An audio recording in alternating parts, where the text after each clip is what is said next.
dalka Gambia waa dhul yar oo webiga loogu magac daray waxaana saddexda jihoba kaga wareegsan wadanka Senegal buundada lagu magacaabo Gambia oo uu dhererkeedu yahay 1.9 kiiloomitir oo u dhiganta 1.2 mayl isla markaana u dhow magaalada lagu magacaabo Farafeni ayaa isku xirta labada qaybood ee dalka Gambia iyadoo sidoo kale u suurta gelinaysa dadka ku nool waqooyiga wadankaasi Senegal inay gobolka koonfurta Senegal ku yaala ee lagu magacaabo Kazaamanis ay si fudud ku tagaan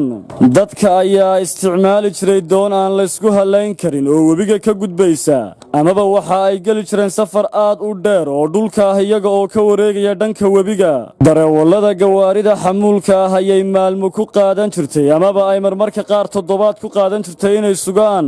inay labada dal u kala gudbaan taasoo micnaheedu yahay in badeecadaha ganacsi qaarkood ay halaabi karaan maalintii Isniintii ayay u suuro gashay inay buundada ka gudbaan markii ugu horeysay haatan waxaa suuragal ah in laga safro magaalada caasimadda ah ee dalka Senegal ee Dakar isla markaana loo safro magaalada lagu magacaabo Sinkor ee gobolka Kazaamanis muddo 5 saacadood gudahooda intii maalin dhan loo safri lahaa amaba marmarka qaar wax ka badan dadka ayaa dabaal degayay markii ay ka gudbayeen buundada oo dhismaheedu uu socday muddo 7 sano ah waxaana buundadaasi si rasmi ah u daahfuray madaxweynaha Gambia iyo dhigiisa Senegal Macky Sall mid ka mid ah xidigaha ugu caansan Afrika heesaaga u dhashay wadanka Senegal Youssou ayaa madadaalinayay dadkii dabaal degayay mid ka mid ah darawallada ayaa waxa uu warbaahinta ku yiri waxaan halkan isticmaalayay muddo 15 sano ah maanta alle ayaan ku mahadinayaa dibkii muddo sanado ah la mari jiray hadda waa uu dhamaaday marmarka qaar waxa igu qaadan jirtay 10 ilaa 20 maalmood inaan sugo in doontu gudubto ayuu mid dareewal ah isna dhankiisa sheegay